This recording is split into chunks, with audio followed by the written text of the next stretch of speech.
Medical college అయితే పెద్ద కథ మీ నాగర్ కర్నూలులో చాలా జోకు. 40 ఎకరాల ల్యాండ్ తీసుకున్నారు.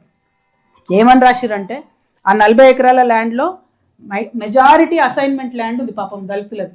దళితులంట ముందుకొచ్చి మా ప్రాంతానికి మెడికల్ కాలేజ్ కావాలి కాబట్టి మేము నీకు రాసిస్తున్నాం అని చెప్పి రాసిచ్చిరంట. అంటే 1 ఏకరు 1.5 ఏకరు 1/2 ఏకరు ఉన్నటువంటి రైతులు, అదే తమ జీవనాధారంగా బతికేటటువంటి రైతులు ముందుకొచ్చి స్వచ్ఛందంగా ఇచ్చేసిర్రు అని చెప్పి చెప్తున్నారు. కానీ అన్అఫీషియల్గా జరిగింది ఏంది మీ అందరికీ తెలుసు.